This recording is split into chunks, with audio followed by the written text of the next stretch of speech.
Powered by Go Goat Sports and in partnership with TSN. This is season 3. It is episode 19 of the Ray and Dregs Hockey Podcast, presented by our title sponsor, Canadian Club Whiskey. Ray, we've got Florida Panthers GM Bill Zito. He's going to join us coming up shortly on the podcast. Man, Dregs, they're the greatest show on ice right now. Game after game. If you're a team struggling with generating offense, and I know, not every team has a world-class talent that the Florida Panthers have, but just watch, a period of how that team attacks. It's wave after wave after wave. Well, and just when you think you've got them figured out, Mason Marchment throws a 6-pointer up on the board. So while everyone's looking at Huberdeau and Barkov and Duclair, how's 2-4 plus 6 for you? That's a pretty nice line. No kidding. And I'm looking at his contract, $800,000 this year. And then he's an unrestricted free agent. So his timing is pretty good. Yeah. You know what though, Dregs? That's we'll get into it with Billy Zito a little bit, but that's one of the things the Panthers have done really well is they've found value contracts and made it work for them. Everybody knew that Carter Verhaeghe was close to being a good player. Well, they got him at a really reasonable price, and he's given them 2 really good years. I do see some people saying, well, but next year they're going to have to pay these guys. Well, that's fine. Yeah. So maybe you can't. And they move on to another place, and that's where your scouting has to be sharp because you got to replace them or you've got to draft well. And, man, Florida has got some exciting players to watch. And, man, they're – 8 goals on Columbus. It was in the second period. And you're like, really? All right. Well, Florida Panthers General Manager Billy Zito will join us here in episode 19 coming up. Headlines presented by our friends at Boston Pizza. If you're looking to add some spice to your game day lineup, try Boston Pizza's new hearty jalapeno popper dip. Loaded with cheese, jalapenos, bacon. With their signature cactus cut potatoes on the side, you can't beat it. Stop by your local Boston Pizza and give them a call as well. You can also order online, have it delivered right to your front door. All right, Ray, we've seemed to have found a trend, at least developing this year, when it comes to identifying potential candidates for general manager posts or hockey operations jobs in the NHL. And that trend is the development of a hiring committee, if you will, or a group of advisors, a team of advisors to either vet the list of candidates, create a list of candidates, in certain cases go through the interview process. Vancouver went through it. Montreal to a point went through it. Anaheim is still doing it. I'm hearing there could be progress on that front this week. And the Chicago Blackhawks, now the most recent, to tell the world that they've got Eddie Olczyk, who's a good friend of ours. Yep. Not sure why he isn't in the running for one of those jobs. They're not going to hire a president of hockey operations, apparently in Chicago. It doesn't make sense to me. So they're just focusing on the position of general manager in Chicago. But they've got Eddie Olczyk, Marian Hossa, and Patrick Sharp. I don't know why Marian Hossa would want anything to do with any of this. And then you got Jamie Faulkner on the business side, and Danny Wirtz will be heavily involved, and on and on and on it goes. Is this a new way of looking at things, or does it just at the end of the day kind of muddy things up a bit? For me, it kind of muddies things up. And the reason I say that is the people that are on the committees don't really have any skin in the game. And you can say that gives them an unbiased view of the candidates. But everybody is going to have their own individual biases anyway. We all do, whether we realize it or not. We all do.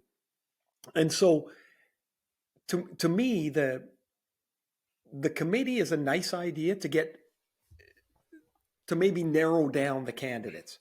Yeah. But to not have a president of hockey operations really strikes me as a little odd. And the reason it does is that person is the liaison between the business side, the hockey side, the owners. I guess it's what Jim Rutherford is in Vancouver when they hired him. It's what Brendan Shanahan is in Toronto. Yeah. That position makes a lot of sense to me. The committee's impact or input, you're going to take this input if you're the Blackhawks or the Ducks, and then these guys are going to go on their way. Yeah. So like to me, that doesn't really make a lot of sense. I would want whoever is helping make that choice to be involved in the choice and to be involved in the organization. Agreed. That's the part I don't get. So I'm going to talk a bit more about this on Insider Trading on TSN. And I'm good with either ownership groups or senior management groups thinking outside the box when they're hiring. We just experienced that with Jimmy Rutherford, right? And the hiring of Patrick Alvin as general manager, bringing in Rachel Dory, Emily Castonguay, and the development of hockey operations in Vancouver is ongoing. But a source indicated to me that they're also looking outside of the sport of hockey in Chicago.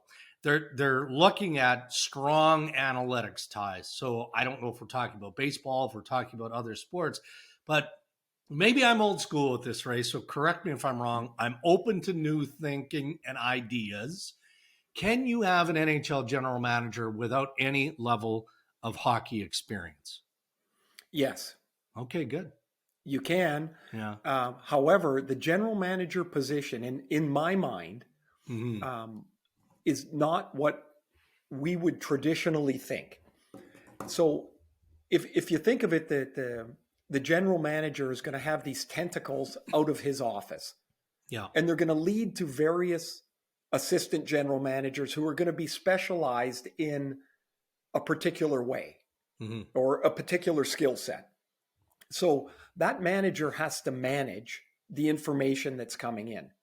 Why does he have to be an ex-hockey player? He doesn't.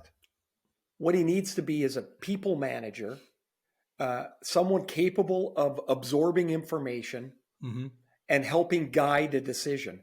Because the general manager doesn't, in our view, he's the guy that, or girl that, even though there's not been a woman GM yet, that would make a trade, that would say, yeah, we need that left winger. Well, under the new way, I think what we're seeing with more assistants being hired is that decision's made somewhere else on the pipeline.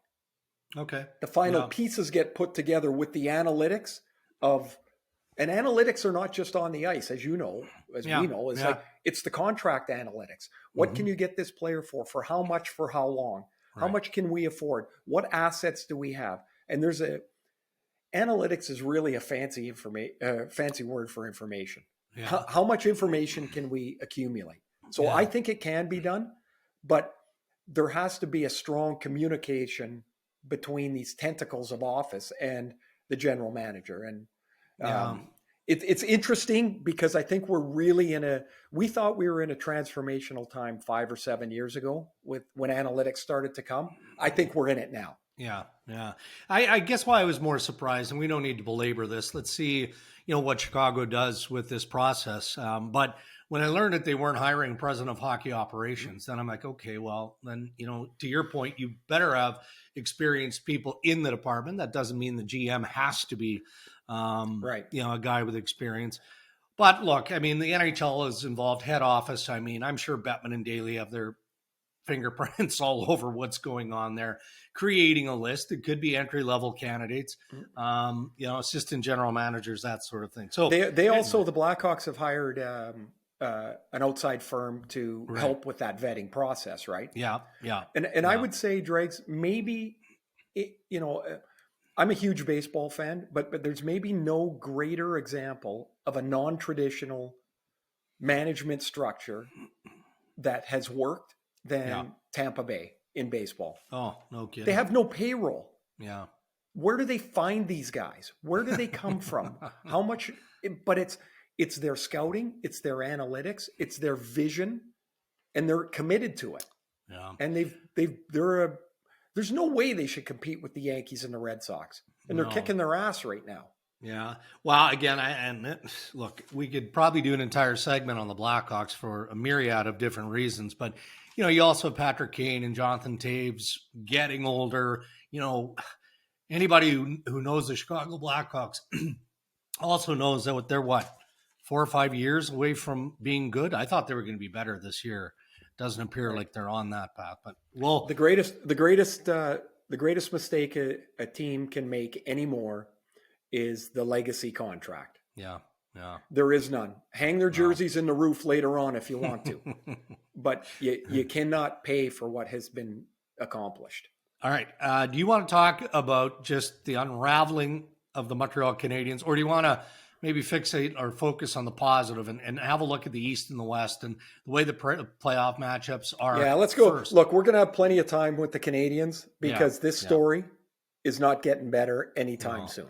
No, but I do want your thought, on how things went on the weekend, particularly against Edmonton. And man, that's a white hot city right now. Yeah, you know what, Dregs? To that point, really quickly, Zach Kassian ran over the goaltender, and there was really no response. And Jeff Petry's getting hammered pretty good amongst others. Yeah. I will say, playing on a team when you have gotten the stuffing kicked out of you, it wears you every way. It wears your emotion. It wears the way you play. You're just down to nothing. Mm-hmm. And I'm not saying there's ambivalence, but it's really close. Like it's tough to build any emotion into anything. Mm-hmm.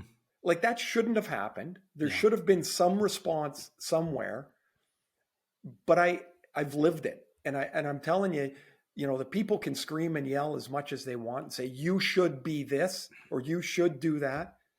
Sometimes you don't even realize when you're there that what's just happened. Well, look, I mean, we in the media at times, and I don't include you in this because, as a former player, you've got the benefit of both sides in reading each situation. We in the media have a tendency to lean on being both judge and jury. And I said this on Montreal radio yesterday, Monday. In fact, I'm like, look, I'm not going to assassinate the character of Jeff Petry. I don't know what he saw. I'm going to give Jeff Petry the benefit of the doubt. And I didn't explain it as in depth as you just did, but I'm like, man, just take a step back and analyze the situation in Montreal. Do we honestly believe that Kulak or Petry or Paling, whoever was on the ice in that sequence, weren't going to do what's right by a teammate? I mean, there's just a lot of things that are going into this. You would be amazed, and people would be amazed at what you don't see on the ice. Yeah. Like somebody will get hurt, and after the game, you guys, you're sitting in the, around the room, or you're just showering up after, and you go, well, what the hell happened to him? Yeah. You're like, you didn't see that? You were on the ice. No, I didn't see it. Yeah. Like you might, you might have been 5-8 feet away, not even seen it. No. It's the weirdest thing. And there's a million examples of it. And you go back and you look at it and you go, well, I didn't know that happened. Yeah. Well, so one more layer. And look, Jeff Petry is believed to be one of those players that, would prefer a change of scenery. That's shocking given everything that's gone on in Montreal. And so for that too, I'll leave it with this. Last year, people were talking about how great a player Jeff Petry is. Exactly. Now people in Montreal want to ride him out of town. Well, as soon as you ride him out of town, now you're going to look for Jeff Petry. Yeah. And you've just traded him. Yeah. I'll tell you, if I were a contending team, I'd be looking for Jeff Petry. Oh, and he'll be hungry too, right? I mean, he'll be eager. All right. Well, again, that's a story that isn't going anywhere anytime fast. So let's dive into each conference in the NHL because we're past the midpoint of the regular season. I'm talking about Montreal, so let's go to the East. So again, as we're having this conversation, they're last. Yeah, they're last. As we're recording the podcast, Dregs, we could be recording the podcast in 3 weeks, and they're still last. Okay. You've got Carolina, New York, and the Pittsburgh Penguins, the top three teams in the Metropolitan. You've got Florida, Tampa Bay, Toronto in the Atlantic. And then your wild card teams are Washington. Of course, the Capitals could move up in the Metropolitan. Boston could move up in the Atlantic. Beyond that, man, I mean, those are pretty much your 8-team set, are they not, in the East? I mean, there'll be some but that's basically it. Yeah, and you got to flip around the point percentages a little bit, right? We're still, because we're still so, so uneven in games. But Dregs, I'm gonna. So today is Tuesday. We've got the Leaf game tonight. They're playing New Jersey, and I got a segment between periods. What's bugging Ray, and what I'm going to talk about is the playoff system and why I think it's ripe for change. Two things have become very clear for me over the last few weeks. Watching the NFL 1-and-out playoff games, I'm like, oh my gosh, what are we missing? Like, what are we missing that those games, like, they just draw you in? Mm-hmm. And then, of course, the 8 teams that are pretty much locked in. Here we are, February 1st. We got you got 7 teams that are just wandering, or 8 teams in the East wandering around in a circle, and they're not going to play. I learned this watching Landon play, my son play in the German league. So I want to adopt a playoff system similar to theirs. So you have your divisions, 2 conferences. The first seed in each division, they're seeded 1 and 2 in the playoffs on points. Okay. Yeah. Teams 3 through 6, doesn't matter what division they're in, they're seeded 3 to 6 by points. So now you've got your first 6 teams by points. Teams 7, 8, 9, and 10 play a 2 out of 3 play-in series, 7 versus 10, 8 versus 9. Those winners get seeded as 7 and 8 in the playoffs. So there are your 8 teams. And why this works and why it's so cool, Dregs, is that each year there's at least 3 playoff races going on at the same time. Mm-hmm. You're trying to win the division. Now, say you're not good enough to be there. Well, then you want to stay in the 3 to 6 group. Okay. Because you sure as hell don't want to be in that 7 to 10 group to play the 2 out of 3 series. Right. But now if you're a team 11 and 12, you're now fighting to get to number 10. Yeah. So you see all those various playoff races going on. And if your team is number 6, you're like, oh my God, this game is really important because the 7th team might flip them. And now you become in that 7 to 10 series. It is really exciting. And just think of how many more teams would be involved in some sort of playoff race if that were the case right now. And look, I don't know why the NHL never seriously wants to even engage or discuss it, right? I mean, I know at NBC, there were all kinds of conversations about how you could just either create that play-in formula or whatever. Let's just freshen it up a little bit, add a little bit more zip to it all.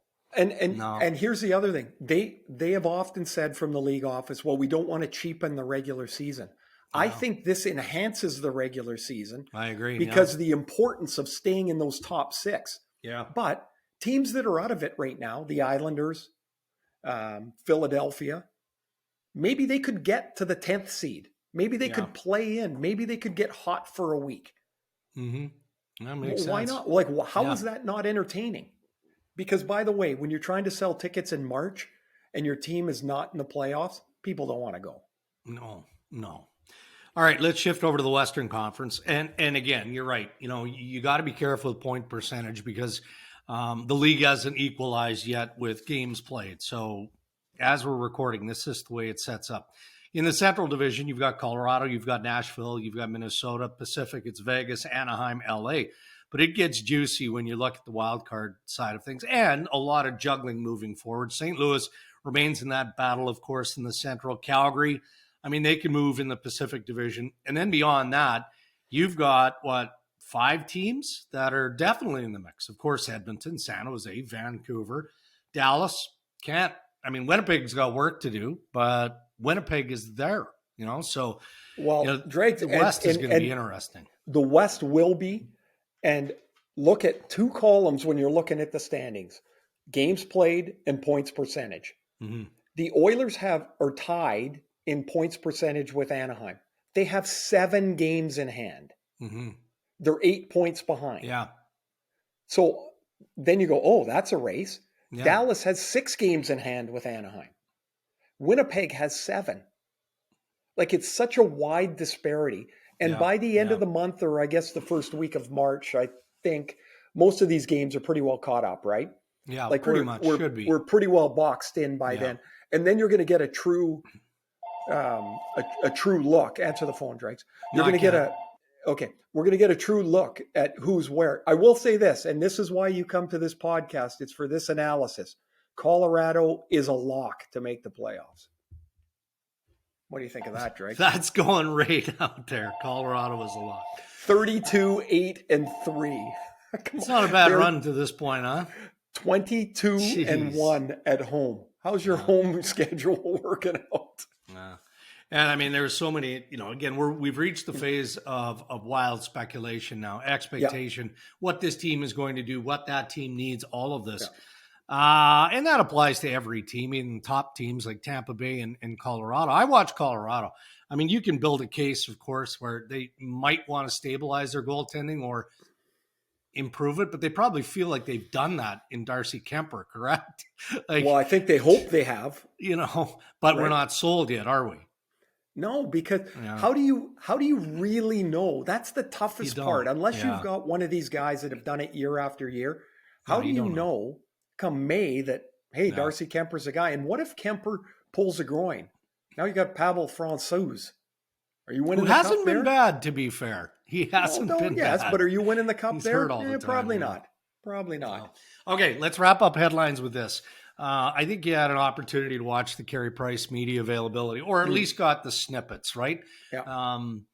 So a couple of things that jumped out to me. One, he made a point of acknowledging that, he wants to stay in Montreal. He negotiated a long-term contract with respect and interest in staying in Montreal, which includes a no-move clause, which I feel like was a bit of a shot, not at Kent Hughes or Jeff Gorton, but just to say, okay, everybody needs to calm down because I'm not going anywhere unless I want to leave the city of Montreal and the Canadiens. So that could very well come to be. Just doesn't feel like it's even close to happening between now and March 21st. If that's going down, it's going to go down in the summer. Oh, I don't see any way that deal is made between now and March. I mean, no. How could you? He may not be healthy, right? Right. Like, how would you know that he's healthy enough to play for the assets that you would have to give up for Carey Price? That's something for the summer. But it is interesting. Like, there's guys with no moves or trade protections in their contracts, and you always hear, "Oh, we'll get that player to make a concession," and then you're like, "Yeah, but if he doesn't want to, you can't. He's going to keep showing up at your door and go into practice." Yeah, and so there is the danger with a full move contract. At the time, some of them always seem deserved. Mm-hmm. Hey, that guy should be able to stay. I think you should always have a leeway a little bit. Like, maybe a guy has a 15-team no move or a 20-team no move. Yeah. And he can put the 20 places he doesn't want to go. Yeah. But if you're a team committing 70, 80, 90 million dollars to a player, and now he holds all the cards, like, I think it's a mistake. Yeah. Well, it doesn't sound like he's healthy. Well, he's not healthy, but it doesn't sound like he's getting healthy anytime soon. No, he needs to take the time he needs. Yeah. He's been away from the rink dealing with, his off ice stuff, and now you just get healthy. And then play when you can play. Yeah. Ray, our interviews on Ray and Dregs are brought to you by our friends at Canadian Club Whiskey, who are asking, are you over beer? Why not try that refreshing CC ginger ale? Throw in some lime, spice things up next time you're having a drink or watching a game. All right, Bill Zito, we're just past the halfway point of the NHL regular season. You manage the best team in the National Hockey League right now. So for you as the general manager of the Florida Panthers, what's been the most gratifying for you to this stage of the year? It's going to sound coy, but the way the team has come together as a team. And it's something that you look for, and then you want to say to yourself, oh, they're becoming a team, and it becomes a little self-serving because you want it so bad, you want to see it. But I had a conversation with Joe Thornton, and unprovoked, he kind of said it to me. Hey, they're becoming a team. And that to me was, you knew we had good players. When I got here, there were good players. I mean, and I said it a number of times, Dale Talon gets a lot of credit. You show up and you look at Huberdeau, Barkov, and Uyghur, Ekblad, and all right, well, I think I'll go golfing, as we were talking about. But it's truly a team. But Bill, it's even, of course, a stage or a step farther than that with you guys, given what happened early in the year through the Chicago investigation. You lose Joel Quenneville as your head coach, and a good buddy of mine, Andrew Brunette, steps in. And so the challenge of becoming a team, does that, I don't want to say, did that help? But did that make everybody just kind of rely, hey, this is what we are. This is who we are now. We got to kind of pull together. Or was it something else? I think it did. I think it was a time when perhaps selfishness, certainly self-interest, could have taken over. And it would have been understandable, I think. But that was, I think, one of Andrew's strengths, and you know him. You know him better than I do. But one of the things that I came to really appreciate about Andrew, and now since he's taken over, is his ability. You know, there's very little self-interest in that guy. He's 100% team, and when you combine that with his knowledge of the game, his experience in the game, and all the different ways that he got things done, I had forgotten when I first started in the agent business. I represented this guy Mike Bobak, who was a great guy and was a pretty good player in Portland, and they won it back with Trotzy in the American League, Right. Way back, and they won the Calder Cup, and the game ended, and I was the only agent there. I went downstairs. David Boyle was there. Trotzy. I forget his first name. Gardner was the assistant coach. Was it Billy Gardner? I think so. Yeah. That was it. And David said, "Hey, why don't you come have a nice set and had a beer with Trotzy?" And I was like, that was it. There was no like fanfare, not like fast like when we won it in Cleveland, it was Ringling Brothers Circus. But and we were talking. He goes, "Yeah, I was on that team." And you forget his experience and how hard he worked to get there. But all of that is kind of part of everything. And so he can relate to, for example, Marchmont the other night scores 2 goals. That's great. Yeah. If you would have seen our bench and the reaction of the guys and how happy the guys and how proud they were, and that's as much a function of Bruno and the way he handles things. And pulls that out of each guy. Now, you mentioned off air. I said, "Geez, I thought you'd have a better tan," and you're like, "You haven't even been golfing one time." It's pretty busy. It's a busy gig. The general manager of a NHL team. Is there any fun in it? Because you guys are one of the greatest shows in the league right now. If you're bored. Yeah. Turn on a Panthers game or turn on a Colorado Avalanche game, and 2 hours later you won't be bored. I don't know what it's going to look like, but it's going to be fun. Do you have any fun watching? Well, yeah. I mean, you have fun, and then, of course, you pull your hair out because you're never satisfied, and you tend to, I always try to see the positive. And having been an agent, that was easy.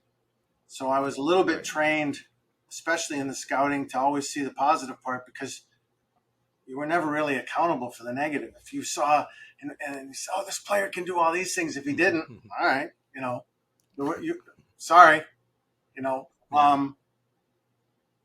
But for me, like you played, I never got to play in the NHL. So for me, this is my NHL. This is fun. Well, when you say you never played, I grew up watching you play. You didn't grow up. Well, when I was in college, you were in Hartford, right? Okay, so for me, I'm like, this is my NHL. Okay, that's awesome. Well, yeah, it's pretty fun, and you're at the top. You're at the top of this organization, Billy. Like it's a you talk about all the people that were there when you arrived, but you guys went to work fast. Yeah, like you guys made significant change to this team. And so I don't know at what point you take satisfaction in that, because you're still in the fight. Well, to be quite honest, we won 2 playoff games. Right. So we have a lot of work to do, but I guess as you open the segment, the satisfaction does, if you say there's some satisfaction, it's from, I believe that's a team. Mm-hmm. And that really is a function of the guys, not from anything we did other than find the right people. The hockey players are there. The skill is there. The talent is there. But finding the people, if I could take some satisfaction in we were right on some of the character, then I'd be proud of it. Now, I looked up your stats at Yale. I can't hear you. Can you hear me now? Is that better? No. There's a. Or is it because I'm talking about your playing career? So Rick Dudley said, "You played at Yale?" I said, "Yeah." He said, "I think I scouted then. Let me look." He goes, "Hockey sense, none." Oh, wow. Well, I was just going to say, now, what would Bill Zito, the GM, think of that guy wandering around at Yale? We were good chance to be a lawyer. We were in Helsinki having dinner with Dave Taylor and Billy O'Flaherty. Okay. And they were talking about guys, and Dave says, I don't mind that guy. He's, good in the room. And I said, yeah, I was pretty good in the room. And Billy O'Flaherty goes, they don't flood the locker room. That was me. Ouch. Oh, what a great line. Bill, you mentioned Mason Marchment the other night getting 2 goals. He's on a bit of a hot run here from a goal-scoring perspective. But, look, we could talk all day about the stars of the Florida Panthers, Barkov, Huberdeau. Your goaltending has been terrific. Too many names to mention. But you mentioned Marchment. So talk about some of the ads that have made this team what it is as well, right? Sam Bennett, he's been a perfect fit. Anthony Duclair, another good example, and the list goes on and on. So, your fingerprints are largely on this team's success at this point. Well, we got the players that came in, and it started with Q. And the one nice thing about Q, and it continued seamlessly with Bruno, just play. Don't worry. Just play. Yeah. Or if you do these things well, do them well. And if you have hiccups or warts, we're going to try to fix them and we'll hold you accountable. Don't worry about them. Just play. And I think it's the coaches and the way that they approach the players. Have fun. Hockey should be fun. There's 82 games. I can't tell you how many times I've heard from the staff, make sure we make it fun. That's a pretty significant part of their approach is to make sure the players enjoy. Still holding them accountable, still work hard, but it's okay to be yourself. It's okay to, you're going to make mistakes. Just don't keep making the same one over and over. Now, when you first came in, Bill, not only did you guys bring, I guess the first step was you hired quite significantly around you. You mentioned Rick Dudley, but, experienced hockey people to work around you. What was your thought with that to fill in different roles in different positions? And then you went out and got Carter Verhaeghe and players like that. How did your vision from Columbus go to that as quickly as it did? Because you didn't have much time. Well,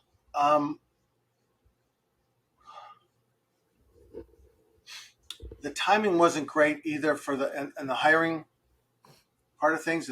Initially, when I came in, I thought perhaps I'd have some time to evaluate and what have you. And then as people became available that I knew that I had a relationship with, and obviously that trust is helpful, right? A few folks that you knew and that knew me, so that I could have the luxury of being able to make mistakes and be surrounded by folks who knew me, so that we could live through that, where I was able to make the errors and then it not have sort of undue consequences that weren't necessary because the people didn't know me. So we put together the staff, and then as we got through the draft and then the pros with regard to the free agents, I was really fortunate to get Sonny Mehta to come in, and he was a guy I had been in touch with along the way. Hey, if this ever happens, do you want to come on board? And he's a brilliant guy. In tandem with his intellect and his capabilities as an analytics guy, his personality is perfect. He just fits right in with, and he gets along like he sits with Paul Fenton and a Rick Dudley, and you think, oh boy, This is and it's hey, they're like, Sundog, let's go for a beer. Like, all right, Frenner. And he's able to digest complicated concepts and spit them out simply and effectively and discuss them in a really rational way. And the one thing he does, he doesn't go, here's your report. This is the data telling you what to do. He says, you guys have any ideas of like things that happen that you might want to think happen so many times we could quantify? Or, I see these things happen. He explains them. It all kind of goes like this. And isn't that the best marriage of analytics and hockey and eye test? That sounds awesome. It's perfect. And they argue and they go back and forth and they get into heated discussions and then they go for a pizza. And it's really healthy and really helpful. I always hear from veteran guys, you borrow and steal along the way, idea here, a vision there, maybe that you didn't really have. Who were some of your, I'll say, mentors or guys that you worked with that you went, oh, I like that, or I like this idea, or that, that idea of building a team or a culture?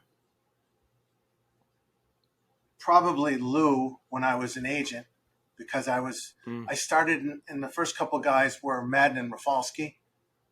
And Ralphie was never in Albany, but when Madden was going through Albany, I was at a lot of games. And Lou, he taught me a lot. He taught me a lot about the culture and the whys and what you do right and wrong. And remember John Cuniff when he was coaching in Albany and just how, I don't know how many players he put through there and just the way, and Tim Taylor, and he was so close with Cunny. So those guys taught me so much. Duds early on, I was living in Springfield just scouting that, as an agent, and had taught me a ton. And then, going through Columbus, Yarmo had, I owe an awful lot to him personally, professionally, and then intellectually through the way he approaches how to do things and run things. I'm trying to think if there's any specific kind of cool thing that, I could point. Or does your style just evolve? Does it just evolve as you went from agent? Well, I think GM? I could say style in general, and I'm trying to think if there's like one real cool idea I got from someone.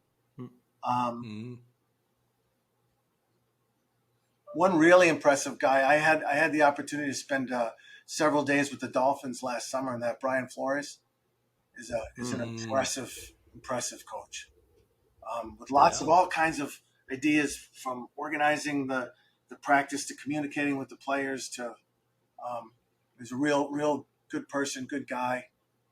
I'm trying to think. You kind of caught me off guard as far as once in a while you come up with a good question. Once in a while you come up with a good question, Billy. It takes me. I'll ask you 50, and we'll get 2 good ones. So Torts did a lot of things that were a lot of Torts when he canceled the morning skates. Yeah. Why do we do that? He was excellent. Torts, Yarmo, and JD were excellent at saying why. Which you know what? Torts is in the doghouse right now. He basically told Canadian media to kiss his ass on Thursday on national television. All right, well, I don't know. Good, I'll stand by Torts. No, you know what? Hey, Billy, is there? Okay, I'm going to ask you this: is there a more misunderstood guy?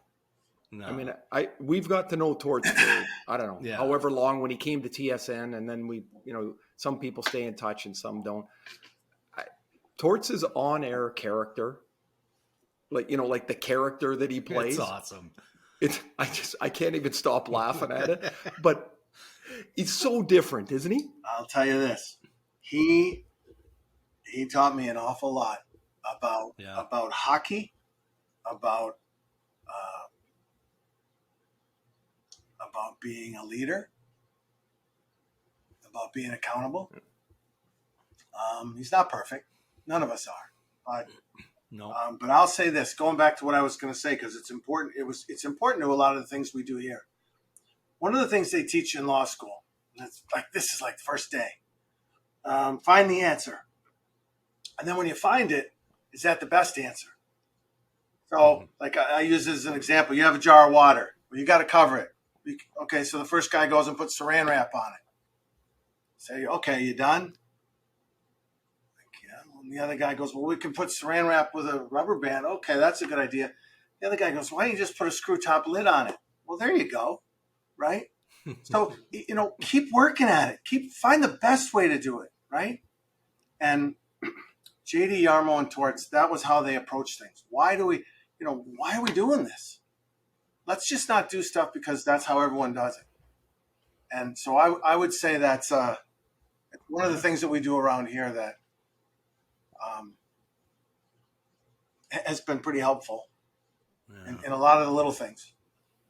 So Billy, you talked about your jump from being a player agent, successful player agent, to management. The agent business headline news the last couple of weeks, right? With Ken Hughes being named general manager of the Montreal Canadiens this week. Emily Castonguay leaves a successful practice to join the Vancouver Canucks as AGM. How difficult of a transition is it? Or is it not that big of a deal, just given the environment that you're working in? Well, I mean, we're really speaking in general terms, right? Right. I don't know Emily. I know Kent, but I can just speak generally and then from my own experience. But the one thing the agent world provides you is this window. If you're so inclined, it provides you a window inside the organizations via your own experiences with the GMs, the scouts, the AGMs, but then via your players' experiences. So you have a pretty good idea how they develop players, how their strength and conditioning works, their high performance, how the medical care is. If you really want to know how their practices are, what the drills are, they're off ice, they're on ice, how they deploy the players in the game, what systems they run in the American League, are they the same in the NHL, how they travel, how they treat their players, how they how many sticks they give you in the American League, like everything. You can know everything you want just by interacting with your players. And you can do that 32 times. So if over time you're so inclined to learn these things, you have a pretty good base from which to start out understanding what works, what doesn't work, what works with certain personality types, how valuable, for example, a John Cuniff is. Understanding Lou, understanding Dave Taylor, right? Appreciating Julian, and all these personality types and brains, and so it's a great tool to use, that experience as an agent before arriving on the scene. What's next for the Panthers? Yeah. What's next for the Panthers? You got San Jose. Still got half a year. Yeah, you got a half a year left. Yeah, you got a half a year left. Like, you got 5 weeks to the deadline. It's like things come fast. Yeah, right? They do. We just finished our pro meetings, and we got San Jose Saturday, and that's it. Just keep plugging away, and hopefully stay healthy. And we have a little break. So, will you golf? I will not golf. I'm not sure that's up to me either. They may not let me. Right. No. I guess we'll let you go with this, Bill. I talked to a lot of hockey people. So does Ray. Just because of the hurdles that you've had, everybody in the league has had to overcome with COVID. Do you allow? It's unhealthy, but do you allow for the what if scenarios to enter your mind? Like, everybody in the league has gone through COVID. You've battled protocols. You've had players out for an extended period of time. The what if scenario that I keep hearing from managers especially is, well, what if it happens? What if it hits us right before the playoffs or in the playoffs, that sort of stuff? Or do you just have enough on your plate that that's the last thing that should enter your mind from a negative standpoint? Well, we've considered. I have a spreadsheet was green and red, tracking who's had it and who hasn't. I haven't been so dark as to worry about what if it happens right before the playoffs. Now I will, right? Thanks, appreciate it. No, I mean, hey, what the guy blocks a shot. What are you gonna do? Right. We had Sasha Barkov out for a few weeks. The guy stepped up. I mean, you just got to do what you got to do, and there's really nothing. We just kind of keep playing and hope everybody stays safe and healthy, and we'll soldier on. Have you recovered from your Packers yet? Ooh, that was dirty. You got it. I mean, you're listening to this. It's game on now.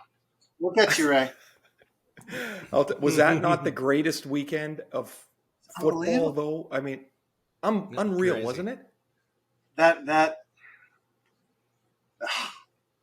it was right there. Billy was right there in the snow.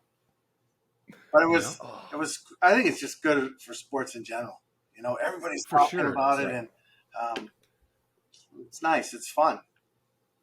Okay, let me ask you one question, Bill. I just thought of this, and so the one and done games are the best, I think, in any sport. Like just because there's so much onto one event. Do you ever see a day that we get a one and done play-in game, like a playoff wild card thing, something like that, right around the playoff edge? Could that work? Well, it would work, right? It would be. I think it was heavily watched, certainly in Canada, and then in the local markets, and then probably the at least you drag in the fan bases of the candidates to be those teams a little longer, right? So those, so for example, in the East, whoever's competing for 9, right? So or maybe 9-10, maybe you had a couple. So you drag in more playoff candidates along the way. So those games might be more heavily populated because you're still a playoff contender. I mean they're exciting. The 7-game series are. I think they're there's a special, there's a flavor. You're never out of it till you're out of it. I played a couple series, Billy. We were out of it before we were out of it. But I remember that Boston-Toronto game a few years ago. I just boy. Even how about the Tampa, the Columbus Tampa game and right. It's what a great sport. It's just So when you asked me before, are we having fun? I mean, I'm having fun talking about it. Well, that's the goal of the podcast. We had the scouting meeting the other night, and we sat down and with Sonny and Duds and Les Jackson and Fenton. And we go to the men's room, and Sonny's like, I could sit here for weeks. And they're all telling New Haven Nighthawk stories, and it just we're pretty lucky. Oh yeah, no question. All right, Billy. Well, we'll let you go on that. As Ray said at the beginning of the interview, man, the Florida Panthers are such a great team, fun team to watch. So keep it going, and perhaps we'll check back later in the year. Thanks, guys. Thanks, Billy. Take care. And it, quite frankly, is our favorite part of the podcast, where we get to raise a glass, right? The good stuff. 43-year-old CC. To Bill Zito for joining us today, presented by our friends at Canadian Club Whiskey. I've had several interactions with Bill Zito over the years, Ray, dating back to his time as a player agent, then working with Columbus, now as general manager of the Florida Panthers. he comes across as this very serious, cerebral guy, which there's a big part of Bill Zito's world that 100% is like that. But you know what was nice in that interview was getting him to chuckle a little bit and show a little bit more of the lighter side of Bill Zito, because we don't always see it. No, but how about when I asked him about his career in Yale, and he's like, I can't hear you. Yeah, I can't hear you. And I'm dumb enough to pick up and keep repeating the question. I don't get that he's fooling around. But just think, like, how many people chart a career path, and then actually get to follow it and get to what his goal was, which was to be a general manager. Yeah. I also found it really interesting, like how sincere his remembrances were of the people in Columbus, the people that helped him there, from John Davidson and Jarmo Kekalainen and his relationship with Torts, and then moving on to Florida and talking about how they've integrated hockey and analytics, and Sonny Mehta, how popular he is, and how that has to be the way. Yeah. That everybody feels you're on the same team. It's not those guys and us guys. And I don't know. I really feel like they've put together this kind of eclectic, varied group. Mm-hmm. Yeah. And certainly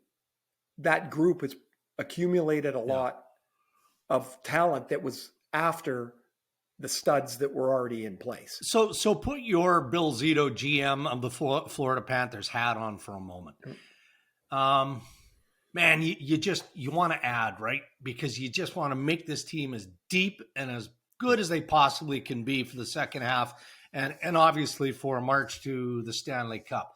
But is it just as important to want to resist in doing that? Because why rock a boat here? This group, including Andrew Brunette, is doing a fine job right now. Well, I would say they would look to add a defenseman. Mm-hmm. I don't think you would upset too much if you were able to do that. Here's the thing. How many times does a team get to be in the top 6 or 7 in the league when you go, you know what, those 6 or 7 probably have the best chance? And they do. You can't always wait for next year. Every once in a while, you got to jump in the water. And, if it costs them an Owen Tippett, man, they wouldn't want to move Owen Tippett. But if it costs them that or a first rounder and you can get a legit D-man, then maybe they add Consider that. I think so. I mean, you're not going to add offense. There's no need to do that. Yeah. So that would be the place for them. Well, they've been lumped into the speculation on Jacob Chychrun, whether true or not. I'm sure that, Zito just doing his due diligence would make the call. What are you looking back for in return? I don't like what you're looking back for in return. So maybe if the price comes down, we'll circle back. But interesting. Well, yeah, I mean, they can ask whatever they want for Chychrun in Arizona. If they can't get it, then the teams are going to come looking back the second time, and maybe the price changes just a bit.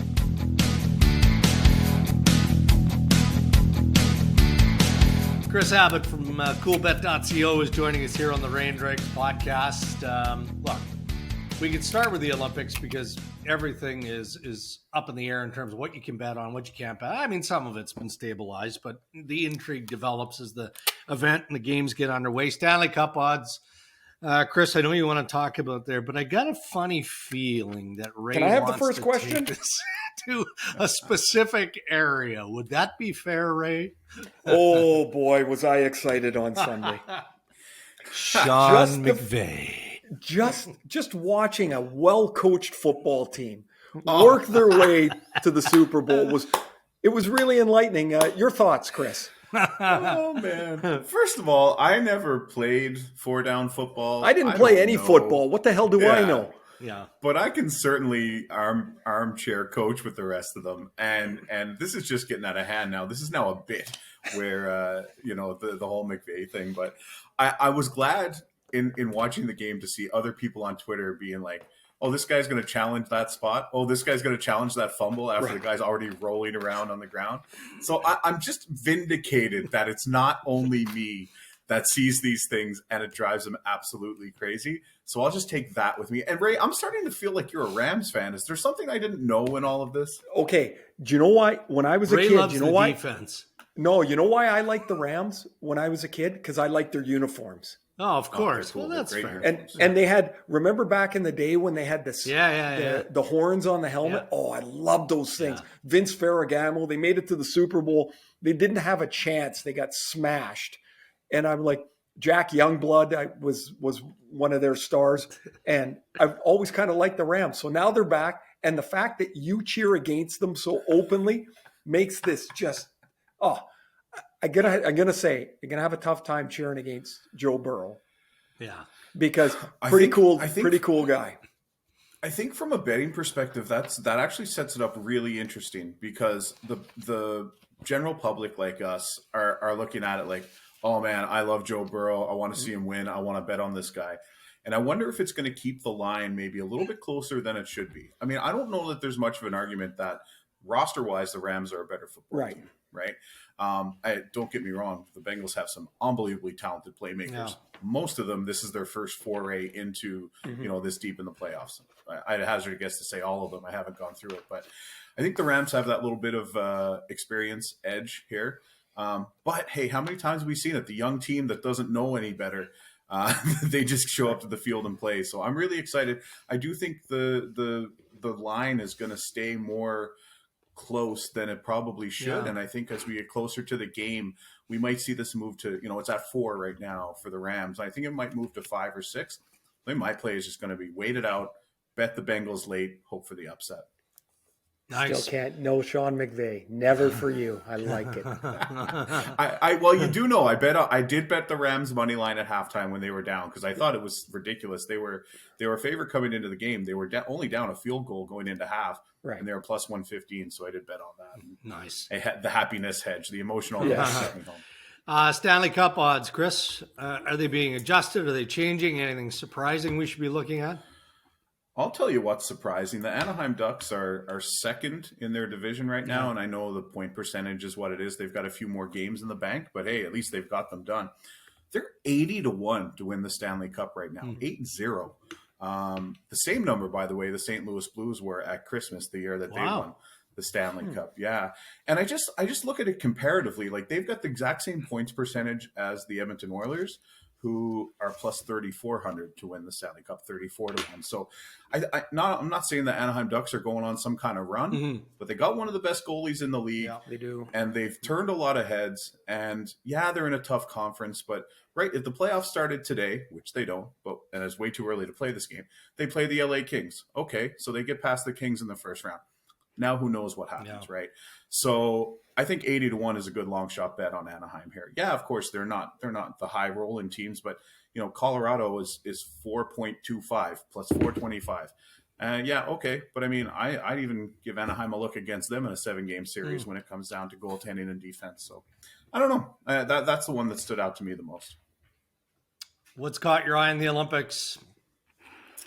Well, I mean, this Canadian men's hockey team, they've got a young man with the last name Ferraro, so I'm going to be paying real close attention to that. Ray, that must be really cool for you. Awesome. It's so fantastic. They're on the way. This is Tuesday. They're on the way in the morning to Beijing, and they've been practicing. And, you were talking, Dregs, about the COVID testing. They've been doing that, it seems like every time they turn around. And but just so exciting to think that just in a few short days, they're going to drop the puck and they'll be at it.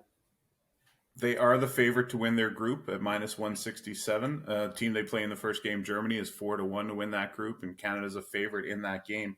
We talked about it, guys, back before they, determined who was and wasn't going in terms of NHL players and how Canada was the favorite, and then Russia kind of flipped to be the gold medal favorite after that. They still are, but we are taking action on Canada as we get closer. And then, of course, the other thing to talk about is our curling team. Obviously, Rachel Holman is a Coolbet athlete, and she's over there with John Morris, who's just a cool guy in general. If you've had the pleasure to meet John, And I've seen some photos. They were at the facility this morning. So they're getting geared up. We have a big, as you know, we're heavy into the curling. So we've got some pretty cool, some curling odds, a number of gold medals. Canada will win in curling. You can pick anywhere from 0, 1, 2, or 3. You can pick the specific, or if they get over 0.5, under 0.5. So yeah, there's some pretty neat odds markets out there. And the Olympics are massive. We had a real good turnout. I guess it was just last year when we did the Summer Olympics, and we'll look forward to it again here in a couple of weeks. Good stuff. Now, you stopping by for episode 20? I mean, it's prior to Super Bowl, but I mean, you've got enough on your plate to fill another segment here on the podcast. Oh, absolutely. As long as you're not recording. I think Monday I fly back from Las Vegas, so that might not be the day. But yeah, as long as we do it after Monday, leading in, presuming I survive, if I don't get tangled up with Mr. Ferraro. We will see. We will see in Vegas.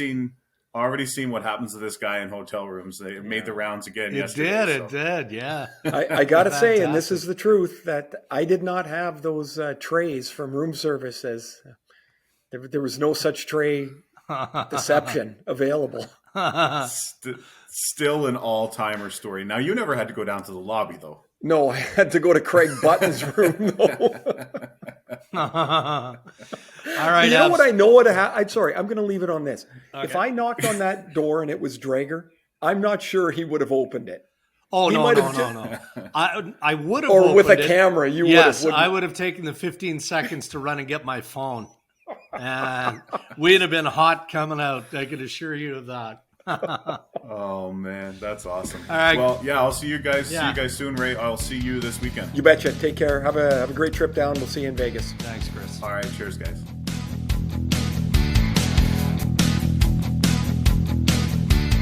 All right, ask Ray and Dregs anything. Fire your questions to us on Twitter and Instagram at Ray and Dregs, or on our website, rayanddregs.com. Let's go to Instagram first, Ray. Now, before we started recording here on Tuesday, episode 19, you talked about a lot of stuff going on in the house. We're not going to get into that, but let's see. Savari A-Frame wants to know from Instagram, during the Winter Olympics, how intense is the rivalry in the Ferraro house, meaning Canada versus the USA? Now, you're working Canada-USA, correct? So you won't even be there. I won't be at home for that game. I do know that Cammie will be cheering for the United States on the women's side, 100%. Yeah. But really, very thoughtfully, yesterday, a package arrived at our house from Gord Miller, and it was Team Canada jerseys for all of us. Oh, wow. With our name and 22 on the back for Beijing 22. Mm-hmm. And Cammie's got one. So Cammie will be cheering for Canada because she's cheering for Landon. No, of course. But most times she's cheering for the US and the boys are cheering for Canada. Yeah, of course, as these could be. I get it. All right, Buffalo. This is from McKay_29. Should the recent success rate of Peyton Krebs and Alex Tuch silence the critics of the Jack Eichel trade to the Vegas Golden Knights? Well, it's a little early. I mean, there's a first-round pick in there too, isn't there? Yeah, and a second. Yeah. Yeah. So this deal is going to play out over time. I mean, so right now, clearly Buffalo got the better of the deal because Jack Eichel's not playing yet. Yeah. When Jack Eichel comes to play, you're going to see what you missed because the guy's a star. But if that first-round pick becomes a player and the second-round pick becomes a player, you'd say, well, man, they did pretty well. I think they did pretty well in the deal. I really do. Tuch is a terrific player. He's a legit NHL player, mid-six guy. Peyton Krebs is going to be a legit NHL player. It wasn't an easy deal to make, and it was a long road to get there. But the first two pieces sure look good. All right. Twitter, Parman123 says, I hear the Toronto Maple Leafs provide their players with first-class food, nutrition, training, recovery, analytics, family support, all of the facilities. Does any of this matter when a player is deciding whether or not to come to the Toronto Maple Leafs? And comparatively speaking, how bad is it elsewhere? It's not bad really anywhere, is it? But does this stuff matter? It matters to a degree. For sure it does. It does, because a lot of times the value on the contract will be the same wherever you go, because everybody's using comparables. The teams are, the players are, and so you kind of box in what you're going to make. All the other stuff does matter for sure. There used to be just a massive gap between, training facilities and what was available to you from one team to the next. That's certainly squeezed up a little bit, but the Leafs have finances. The Rangers have finances that other teams just don't have. And while you can't spend it on the salary cap, where you can really make a difference is in all that other stuff that was asked about. All right. One more from Instagram. And I allowed Jason Lennon from Instagram to ask this question because there has been a little bit of speculation around Hertl of the San Jose Sharks. Will the Sharks trade Hertl to rebuild around Meyer, Ferraro, Merkley, and Eklund? Oh, I don't know. That's a tough one. Geez, man. It's funny. You want to rebuild, but you need good players. Yeah. And eventually you're going to look for this player, but you just traded this player away. Depends on what you can get back. They seem to be in a little bit of a kind of like a Netherland, really. They're neither here nor there. They're not terrible. They're not great. What can they do with their current group? If they trade a significant player, how much further back do they go before they step forward? Yeah. That's a tough one for me. I know they'll get a lot of questions for sure about, hey, is he available? Yeah. And one thing that kind of hangs around the boardroom too is the grievance that was filed by Evander Kane and the Players Association going to be resolved by March 21st. And if it isn't, does that matter? I mean, you're talking about $23 million, right? So if the San Jose Sharks are on the hook for that, it might influence what they're able to do financially in signing some of these players moving forward. Reminder, check out Ray and Dregs social channels for Rapid Fire presented by Kintec Footwear and Orthotics, keeping you active on your feet for life. A little bit later this week, we'll have another Rapid Fire coming your way. Other than travel, my friend, we've got All-Star coming up. Are you looking forward to it? Not so much looking forward to it? Well, I'm looking forward to the weather. Yeah. And then it will be cool to be in Vegas, always is. Will the game and the skills. I always love the skills. I think they're really fun. Yeah. And every once in a while, the game is great too. I like that they're shorter games. It's not one game. You get the little tournament thing going on. So yeah, I am looking forward to it. It's such a weird year, Dregs. Yeah. It seems hard to look forward to anything. You kind of go do it and you hope it's good when you get there. Yeah. But you're also going in with a different mindset too, right? I mean, oh yeah. You're going in there because it's supposed to be a fun environment. So you make the most of it, enjoy the weather, you play some blackjack, and Dregs, I like a little blackjack. I know you do. I'll tell you what I'd like to do. I'd like to get out onto the Bellagio fountain and shoot for blackjack. That looks fun. No kidding. All right, buddy. Well, travel safe. Lots of good things coming your way with the Olympics underway.